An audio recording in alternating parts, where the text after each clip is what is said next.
নমস্কার বন্ধুরা, প্রত্যেকবারের মতো আজকেরও হাজির হয়ে গেলাম নতুন একটা রেসিপি নতুনভাবে আপনাদের সাথে শেয়ার করে নেওয়ার জন্য। আজকের আমি এই চীনা বাদাম দিয়ে সম্পূর্ণ নিরামিষ পদ্ধতিতে ঝিঙের এমন একটা রেসিপি বানিয়ে দেখাবো, যেটা আপনারা ভাত দিয়ে যদি মেখে খান, এক থালা ভাত নিমিষেই শেষ হয়ে যাবে, এতটা টেস্টি হয়।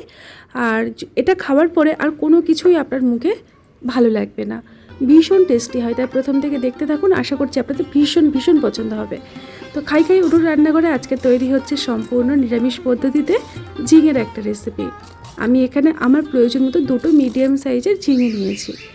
এখন ঝিঙের দুটো সাইড কেটে নিয়ে ভালো করে খোসাগুলোকে ছাড়িয়ে নিতে হবে।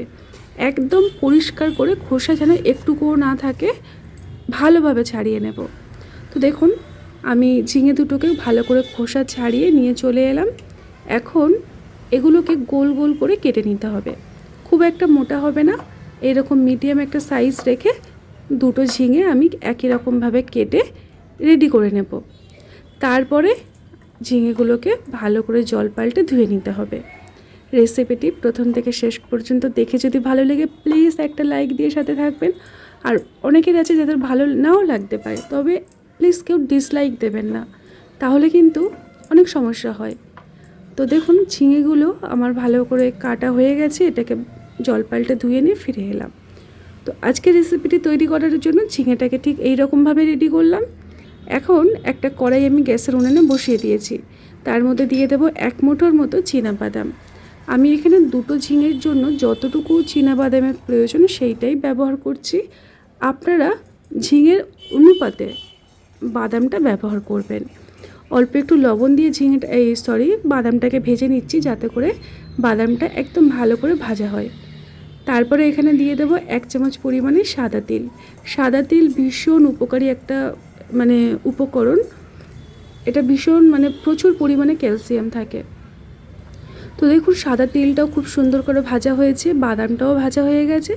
এখন আমি এগুলোকে একটা আলাদা পাত্রের মধ্যে নামিয়ে নেব, যাতে তাড়াতাড়ি ঠান্ডা হয়ে যায়। তো দেখুন, এখানে আমি বাদাম, লবণ আর যে সাদা তিল সেটাকে একটা পাত্রের মধ্যে ঢেলে নিয়েছি।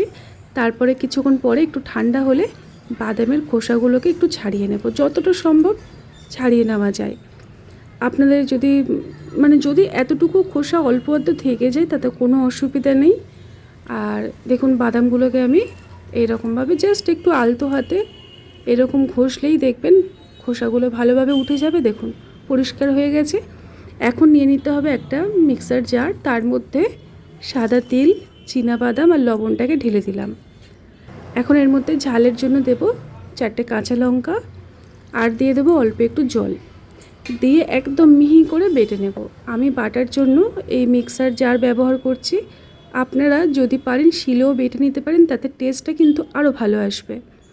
তো আমি যেহেতু জল দিয়ে বেটেছি, দেখুন এইরকম একটা আমি মশলা রেডি করে নিলাম। এবার ওই মিক্সার জারটা আর ধোবো না, ওর মধ্যে ঝিঙেগুলোকে বেটে নেব।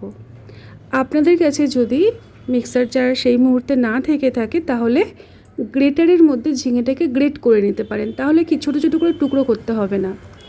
তো দেখুন, একদম মিহি করে ঝিঙেটাকে আমি বেটে রেডি করে নিলাম। আজকের ঝিঙের এই নিরামিষ রেসিপির জন্য ঝিঙেটাকে একদম এই রকমভাবে আমি রেডি করে নিয়ে নিয়েছি। কড়াইতে দিয়ে দেব পর্যাপ্ত পরিমাণে সর্ষের তেল। রান্নাটা আজকে আমি পুরোপুরি সর্ষের তেলে বানিয়ে নেব। ফোড়নে দিয়ে দেব ছোট্ট চামচের 1/2 চামচ পরিমাণে কালো জিরে আর 2টো শুকনো লঙ্কা। নিরামিষ রান্না করছি, তাই আমি এখানে অল্প একটু হিং ব্যবহার করলাম। আপনারা যদি আমিষ দিনের জন্য করেন, তাহলে এখানে রসুন আর পেঁয়াজ দেবেন, তাহলে দেখবেন ভীষণ টেস্টি হবে। তারপরে ফোড়নটাকে একটু ভাজা ভাজা করে নিয়ে সমস্ত ঝিঙেগুলোকে আস্তে আস্তে তেলের মধ্যে ঢেলে দিলাম। তেলের মধ্যে ঝিঙেটাকে দেওয়ার সঙ্গে সঙ্গে দেখবেন চারিদিকটাই ভর্তি হয়ে যাবে। তো আপনারা যখন দেবেন একটু সাবধানের সাথে দেবেন। আর তারপরে এখন আমি ভালো করে ঝিঙেটাকে একদম শুকনো শুকনো করে কষিয়ে নিতে হবে। বন্ধুরা, এই যে ঝিঙের এই রেসিপিটা এতটা টেস্ট হয়, আপনি যদি এটা দিয়ে ভাত মেখে খান, খেতেই থাকবেন, এতটা টেস্ট হয়।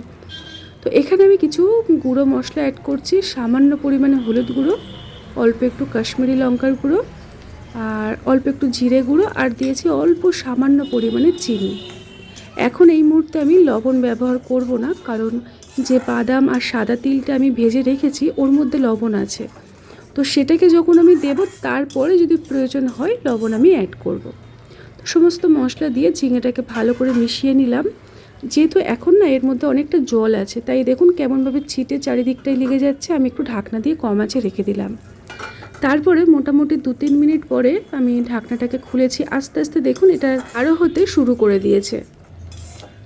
তো আজকের এই ঝিঙের রেসিপিটির জন্য ঝিঙেটাকে একদম জল শুকিয়ে একদম মাখা করে তৈরি করতে হবে। তো আমি এখন এখানে যে আগের থেকে সাদা তিল আর চীনাবাদাম কাঁচা লঙ্কা বেটে রেখেছিলাম ওটাকে দিয়ে দিলাম।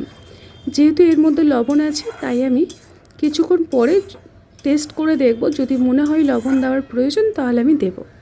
এখন আমি এটাকে ঢাকনা দিয়ে কিছুক্ষণ রেখে দেব, যাতে করে এই যে সব কিছুর একটা কাঁচা গন্ধ থাকে ওটাও কেটে যাবে আর রান্নাটা খুব তাড়াতাড়ি হবে।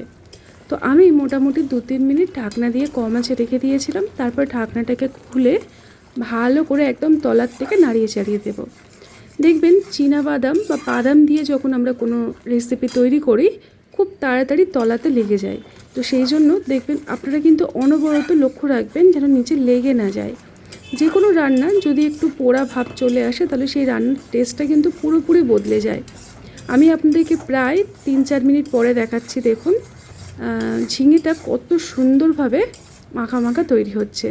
তো এতটাও কিন্তু আমি জলে রাখবো না, আরও শুকনো করে নেব। আরও আমি আপনাদেরকে 3-4 মিনিট পরে দেখাচ্ছি। আজকের আমাদের এই ঝিঙের রেসিপিটি প্রায় হয়ে এসেছে। তো এখনও কিন্তু কমপ্লিট হয়নি।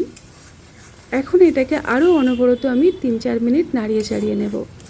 বন্ধুরা, এই রেসিপিটি যখনই বাড়িতে আমি তৈরি করি এটা দিয়েই সবার ভাত খাওয়া হয়ে যায়, আর অন্য কোনো কিছুর প্রয়োজন পড়ে না। আপনারা যদি আমিষ দিনের জন্য করেন তাহলে এখানে পেঁয়াজ আর রসুন কুচো ব্যবহার করবেন, ব্যাস, আর কিছু দিতে হবে না। তো আমি এখানে অল্প একটু লবণ অ্যাড করলাম, টেস্ট করে দেখলাম লবণটা কম আছে। তো প্রয়োজন মতো লবণ দিয়ে ভালো করে একদম এটাকে ভাজা ভাজা করে নিতে হবে। এই যে তেলটা দেখছেন এই তেলটা কিন্তু মানে যখনই জলটা শুকিয়ে যাবে তেলটা অটোমেটিক আলাদা হয়ে যাবে। দেখুন, তো আজকের আমার এই ঝিঙের দুর্দান্ত স্বাদের সম্পূর্ণ নিরামিষ পদ্ধতিতে একদম ইউনিক একটা রেসিপি তৈরি হয়ে গেল গরম গরম ভাত দিয়ে খাওয়ার জন্য। তো চলুন এবারে একটা পাত্রের মধ্যে পরিবেশন করে আপনাদেরকে একটু দেখিয়ে দিই রেসিপিটি লাস্ট ফিনিশিং বা কেমন হলো। তো দেখুন কতটা লোভনীয় হয়েছে, আপনারা দেখে কি বুঝতে পারছেন? আমার তো দেখেই জিভে জল চলে আসছে, এতটা লোভনীয় হয়। আর এটা দিয়ে আপনারা রুটি দিয়েও খেতে পারবেন রাতের বেলায়, অথবা আপনারা ভাত দিয়ে ঝরঝরে গরম গরম ভাত দিয়ে মেখে মেখে খাবেন, ফাটাফাটি লাগে। তো দেখুন আমি আর আপনাদেরকে বলে বোঝাতে পারছি না। যদি ভালো লাগে প্লিজ লাইক দিয়ে সাথে থাকবেন, নতুন হলে চ্যানেলটিকে সাবস্ক্রাইব করে নিতে পারেন। আজকের মতো এই পর্যন্ত, টাটা।